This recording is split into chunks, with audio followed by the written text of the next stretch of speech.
Welcome to Animate Bible Stories, where the timeless Word of God comes alive through powerful storytelling. Today, we journey into the life of a woman whose wisdom saved a nation and whose courage caught the eye of a king. This is the story of Abigail, the wise woman of Carmel. Get ready for drama, divine intervention, and destiny like you've never seen it before. Don't forget to like, subscribe, and turn on notifications so you never miss another powerful Bible episode. Now, let's step into the story. Abigail, the wise woman of Carmel. The sun rose gently over the hills of Carmel, casting golden light over sprawling fields, vineyards, and herds. In one of the wealthiest estates of the region stood a stately home bustling with servants and livestock. This was the house of Nabal, a man renowned not for kindness, but for wealth and stubborn arrogance. His herds roamed the hills in thousands. But where his heart was proud and harsh, his wife's spirit was the opposite. Her name was Abigail. She was a woman of rare combination, beautiful in form, but even more so in wisdom. Her presence calmed storms. Her voice could reason with wrath. Servants adored her, and villagers praised her gentle heart. Yet, she was married to a man whose character was described in one word: churlish. Nabal's dealings were hard, and his tongue sharper than any sword. In those days, the land of Israel was tense. King Saul's jealousy had forced David, the anointed future king, into the wilderness. There he lived as a fugitive, surrounded by loyal, rugged men, warriors, broken men, and hopeful dreamers who believed in the calling over David's life. They moved about in the wilderness of Paran, surviving on the mercy of the land and the generosity of a few. As David and his men roamed the wilderness near Carmel, they came upon the shepherds of Nabal watching over their flocks. Despite their own need, David ordered his men to protect Nabal's shepherds. Not once did they steal a sheep or harm a servant. Day and night, they served as unappointed guardians, ensuring Nabal's wealth remained untouched. Then came the time of sharing, a season of celebration, abundance, and generosity. It was customary for wealthy men like Nabal to bless those who had been kind to them during this time. David, honoring that tradition, sent 10 of his men to Nabal with a peaceful greeting. Peace be to you, and peace be to your house, and peace be to all that you have. We come in a good day. Please give whatever you can to your servant and to your son David. But Nabal's heart, full of pride and disdain, burned with contempt when he heard the name David. Who is David? And who is the son of Jesse? Many servants nowadays break away from their masters. Shall I take my bread, my water, and my meat, and give it to men I do not know? The word stung like a whip. David's men, stunned by the insult, returned to their leader in silence, relaying every word. David's face darkened. His eyes narrowed. Without hesitation, he rose and commanded, "Gird on every man his sword." 400 men, armed and angered, followed David down the hills, determined to destroy every male in Nabal's household before morning. But while Nabal feasted in foolish pride, the whisper of danger reached the ears of someone who could make a difference: Abigail. A young servant, trembling, came to her in haste and said, "David sent messengers to greet our master, but he railed at them. Yet these men were very good to us, they were a wall unto us both by night and day. Now therefore, consider what you will do, for harm is determined against our master and all his household." Abigail's heart raced. She knew the storm that was coming, born not of injustice, but of her husband's foolishness. She didn't waste a second. She called her maids, loaded donkeys with bread, wine, sheep already dressed, roasted grain, raisins, and cakes of figs. Quietly, swiftly, she rode to intercept David before blood stained the soil of Carmel. As the sun dipped low, casting shadows across the hills, Abigail pressed forward, alone but unwavering. Before her rode the warriors, behind her lay her household's fate. She was not armed with swords, but with wisdom, humility, and grace. The journey ahead would demand everything she had. A woman between wrath and ruin. The evening air was thick with tension. David and his men thundered across the rough terrain, 400 swords shimmering beneath the setting sun. Dust trailed behind them like smoke from a furnace. Their leader, David, the anointed of God, was not calm. He was burning. "Surely in vain have I kept all that this fellow has in the wilderness," David muttered aloud. He has repaid me evil for good. God do so to me, and more also, if by morning I leave one male of his household alive. Wrath had overtaken reason. Offense clouded discernment. But just beyond a bend in the path, someone waited. Not with armor. Not with an army. With wisdom. Abigail had dismounted her donkey. Her servants remained quietly behind. In the distance, she saw the dust. The men. The anger. And she did the unimaginable, she bowed low to the ground. David pulled his horse. His eyes narrowed. Who was this woman? She spoke before he could ask. Upon me, my lord, upon me let this iniquity be. Let your handmaid speak in your ears. Hear the words of your servant. The warriors behind David halted, puzzled. A woman, speaking as if she were the guilty one. Abigail continued. Please, do not regard this man of Belial, Nabal, for as his name is, so is he. His name means fool, and folly clings to him. David's grip on his sword loosened. But I, your handmaid, did not see the young men you sent. Had I seen them, this would not have happened. She then gestured to the gifts, loaves of bread, wine, roasted meat. Please accept this blessing, which your servant has brought to you and your men. Then came the words that shook the warrior. The Lord will certainly make my lord a sure house, because you fight the battles of the Lord, and evil has not been found in you all your days. Even though a man pursues you to take your life, the soul of my lord shall be bound in the bundle of the living with the Lord your God. Abigail saw something most people missed, David's destiny. She spoke to his future. She reminded him of who he was. When the Lord has dealt well with you, and made you ruler over Israel, let this not be a grief to you, how you shed blood without cause, or avenged yourself. Silence hung in the air. And David, warrior, outlaw, anointed future king, stepped back. His heart melted. He looked down at this woman whose courage stopped a massacre. A woman who stood between wrath and ruin. Blessed be the Lord God of Israel, who sent you this day to meet me, David said.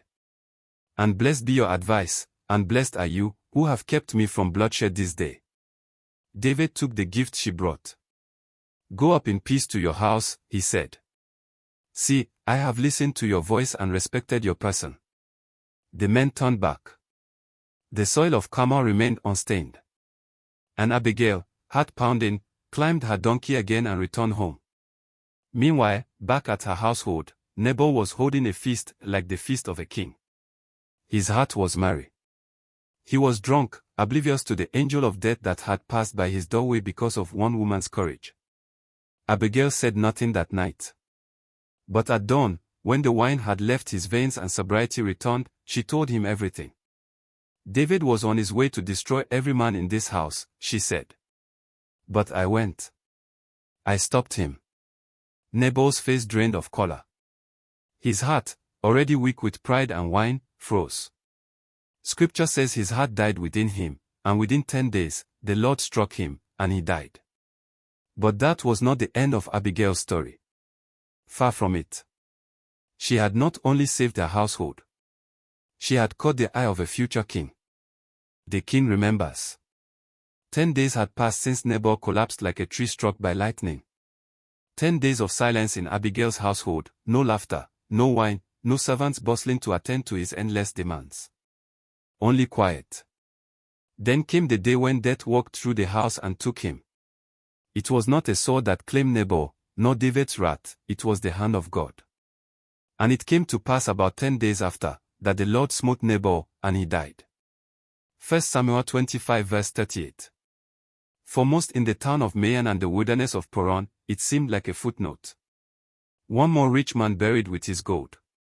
But in the heart of a certain man in the desert, David, the news rang differently. A message came to him. A whispered report, Nabal is dead. David paused. He raised his eyes to the heavens. Blessed be the Lord, who has pleaded the cause of my reproach from the hand of Nabal, David said, his voice filled with awe and justice. He has kept his servant from evil, and returned the wickedness of Nabal upon his own head. Then he turned to his men. Prepare messengers. I have a request. Far away, Abigail stood on the balcony of her home, her face turned toward the horizon. The morning sun painted her face gold. She had endured sorrow, danger, a foolish husband. She had risked her life for peace. And now, with Nabal gone, she was free, but uncertain. Until the messengers came.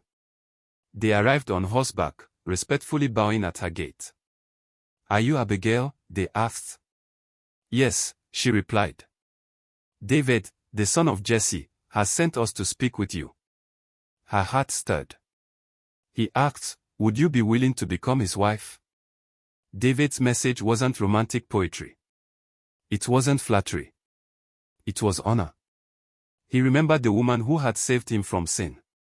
He remembered the woman who saw his destiny, even when he almost walked away from it in anger. He remembered her wisdom. And Abigail responded the same way she did when she first met him, not with pride, but with humility. "Behold, let your handmaid be a servant to wash the feet of the servants of my Lord." She arose. She prepared. She mounted her donkey again, but this time not to intercept death, but to walk into a new life. 5 of her maidens went with her. The road to David was not paved with riches or fanfare. It was rugged, uncertain, yet filled with divine purpose. And when she arrived, David welcomed her, not as a servant, but as a wife. But this was not a typical marriage. Abigail was not just a beautiful woman. She was not simply someone who filled the house. She became a part of his inner world. A woman of discernment, who saw beyond appearances. A woman who became one of his greatest assets in the journey ahead. She would witness triumphs and tragedies. She would live through battles and betrayals. But her name would forever be remembered in Scripture as a peacemaker, a wise counselor, and a woman worthy of royalty. Elsewhere, whispers began to rise. Who is this woman that came from the house of a fool and now walks beside a future king?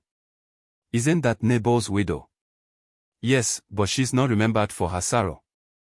She's remembered for her strength. David married other women in time. Michal, the daughter of Saul. Ahinoam of Jezreel. But none carried the memory of that one moment on the road where one woman, with courage and discernment, changed the course of a king's destiny. A queen in the wilderness. The wilderness is no place for a queen. No palace stood for Abigail, only tents stitched by rough hands and floors of earth beneath her feet. But it was in this harsh and wild place that Abigail lived, not in royalty's comfort, but in the presence of a man destined to wear the crown. David, now a fugitive, was hunted by King Saul. He and his men lived from cave to cave, field to forest, always one step ahead of the king's wrath. But even in this wandering life, Abigail flourished. She was not a woman who wilted in adversity. She became strength beside strength. In the eyes of David's men, Abigail was more than just his wife, she was a calm in the storm. She ministered to the wounded. She gave counsel when tempers flared. When men grumbled for food, she organized. When spirits were low, her gentle words lifted hearts. "We cannot fight Saul and fight our own doubts," she would say to them softly, offering bread from her hands. "The God who called you will preserve you." One evening, after a long day of travel, David sat near the fire. Abigail came beside him, her presence soothing, her voice low. "You were nearly made king through murder once," she said, recalling the moment she met him.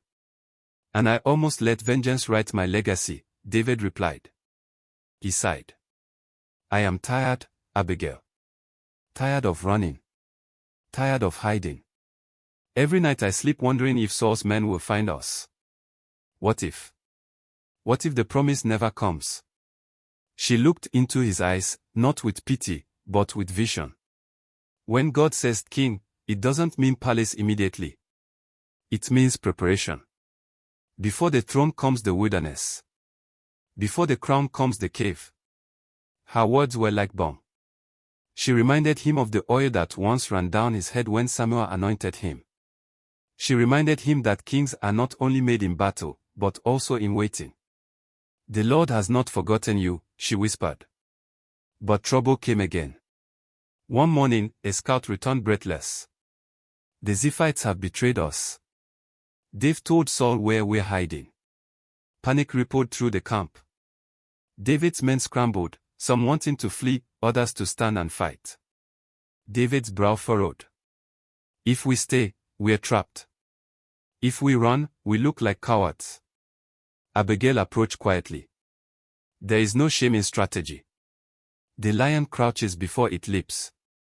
David looked at her, this woman who had spoken life over him again and again. He nodded. "Gather the men. We move tonight." As they escaped, slipping like shadows through the hills, Abigail rode close behind David. Danger was all around. The future was uncertain. But even there, in the dark wilderness, David turned back to look at her. She smiled, as if to say, "I'm with you. Not because of where you are, but because of who you are becoming." Time passed. Seasons changed. They moved from hiding to hiding, until one day, Saul fell in battle. The hunter was gone. The threat was no more. And the road to kingship opened wide. But Abigail. She never asked for a throne. She had already won a greater crown, the crown of wisdom. She was David's reminder that even kings need counsel. Even warriors need tenderness. Even leaders must listen. Elsewhere, people began to murmur. David rises at last. And who is that beside him? Abigail, the woman who stopped him from bloodshed. The woman who stood in wisdom when men burned in rage. Yes, Abigail. A queen not made by gold or throne, but by the strength of her spirit. The rising king and the humble queen. The trumpet of destiny finally sounded. After years of wandering, hiding in caves, and escaping ambushes, David ascended to the throne, not just as a leader of fugitives, but as the rightful king of Judah. Abigail stood by his side, not draped in jewels and satin like other royal women, but robed in humility, grace, and a quiet strength that commanded respect from the halls of Hebron to the hills of Carmel. Her journey from Nabal's house to the royal courts was not marked by grand parades, but by divine purpose. She did not ask to be queen, yet she reigned, in wisdom, in influence, and in love. David's coronation was a mixture of jubilation and solemnity. Warriors danced. Elders blessed. Prophets confirmed. Abigail stood behind David as he was anointed again, this time not in secret, like when Samuel visited Jesse's house, but before the people. Her heart swelled, not with pride, but with gratitude. "The boy from Bethlehem is now the king," she whispered. "And I am witness to prophecy fulfilled." But royalty came with its own burdens. New alliances. Old rivals. Civil tensions. The fragile uniting of the 12 tribes. David had to balance justice with mercy, loyalty with wisdom. And sometimes, the battlefield was not only made of swords, but of decisions that could divide a nation. On one such day, David returned to the palace troubled. He had received word that Abner, the commander of Saul's army, wished to join him and unify Israel under his rule. Some of David's men called it a trap. Others said it was God's hand. David was torn. "If I welcome Abner, I risk betrayal. If I refuse him, I delay the healing of Israel," he told Abigail. She listened, as she always did. She did not rush with opinions but allowed his spirit to breathe. "Peace will never come without risk," she said softly. "But a good king knows how to weigh the cost of unity." He looked at her. "And if I'm wrong? Then you'll be wrong for the right reasons, and God will defend the man whose heart desires peace." Her counsel settled like dew on his soul. Another day, another trial. David had to choose his cabinet. Positions of power needed to be filled. Men jostled. Tribes lobbied. But Abigail. She did not clamor for titles. She never pushed for her relatives to be promoted. She remained behind the curtain, whispering wisdom, never demanding attention. And so, the people began to speak of her not only as the king's wife, but as the conscience of the court. One afternoon, a woman from Judah approached Abigail with a baby in her arms and tears in her eyes. "I lost my husband in Saul's war. I've come seeking help, but the officials keep turning me away." Abigail took the woman by the hand and brought her to David. A kingdom that ignores the cries of its widows and children is a kingdom that forgets its past, she told him in front of his council. David nodded. Let it not be said that the house of Jesse became deaf in its rise to power. He offered the woman provision, land rights, and protection. Behind the crown, Abigail was still saving lives. But not everything was perfect. The palace brought with it other wives, political unions, court conflicts. Abigail was no longer the only woman in David's life. Sometimes, when she sat alone watching the sunset over Jerusalem, she remembered the days of the wilderness, when love was simple, and survival was shared. Still, she did not become bitter. She remained steady. She reminded herself, I was called not to compete, but to contribute. My worth is not in favor, but in faithfulness. And so, she continued to serve, to counsel, to intercede. Even when others forgot her, heaven remembered. Years passed. David's legacy expanded. Victories were won. Mistakes were made.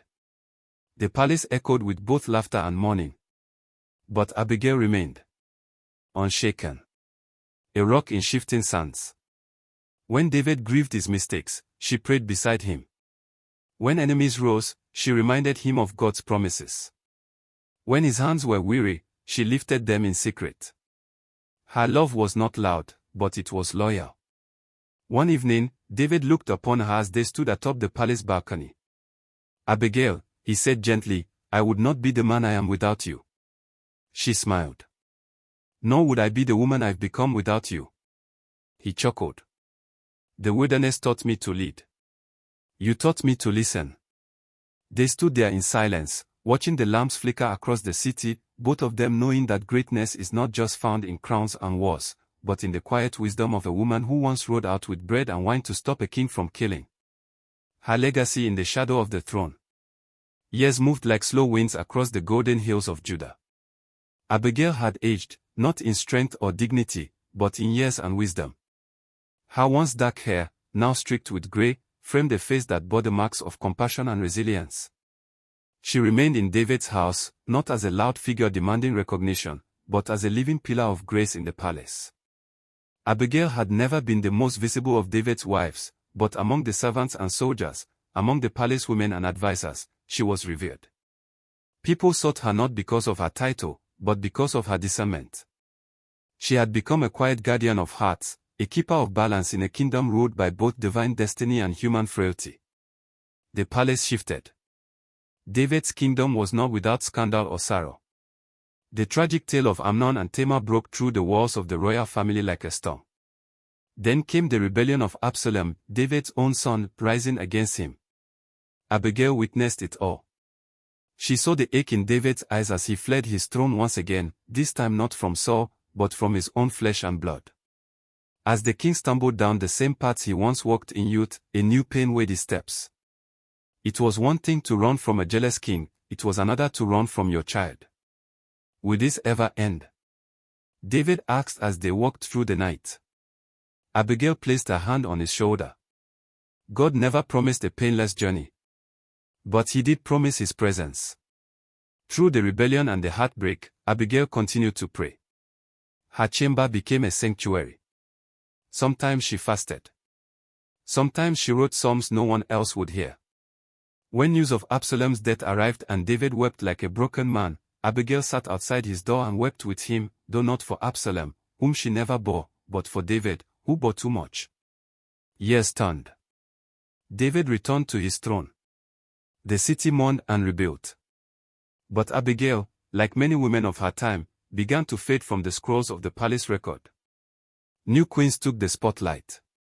Political alliances reshaped the inner circle. Yet in the background, her influence continued. She mentored younger women in the palace. She helped settle disputes among the king's household. She trained her own son, Chilib, also called Daniel, born to her and David, not to lust for power but to long for purpose. Though Chilib did not take the throne, he was remembered for his humility and insight, a quiet echo of his mother's spirit. A young Solomon once sat at her feet, curious, intelligent, still forming his ideas of the world. "Grandmother Abigail," he asked once, "what makes a good king?" She smiled, pressing her fingers together. "A king must be many things, my son. Strong, but not cruel. Bold, but not foolish. Wise, but not proud. But how will I know when I'm ready?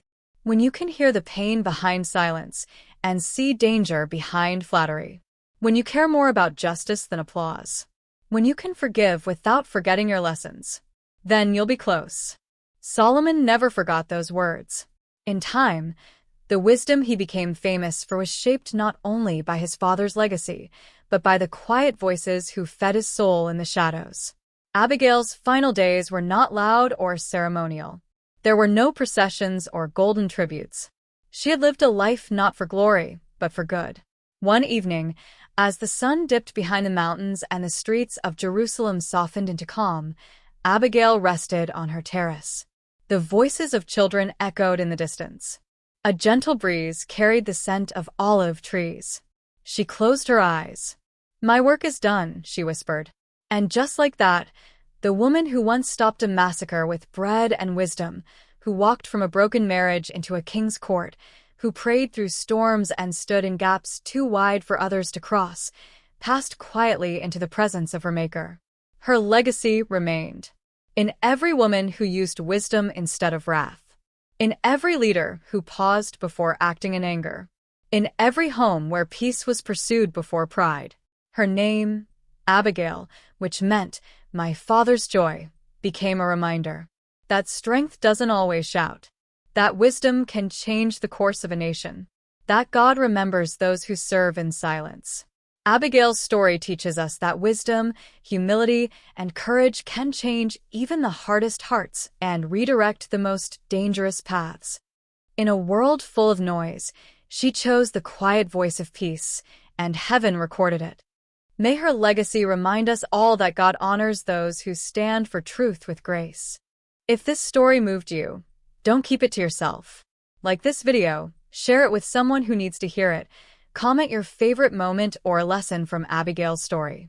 And if you're new here, subscribe now to Animate Bible Stories for more powerful Bible narratives brought to life every week. Thanks for watching, and remember, the Bible is not just history, it's His story and yours too.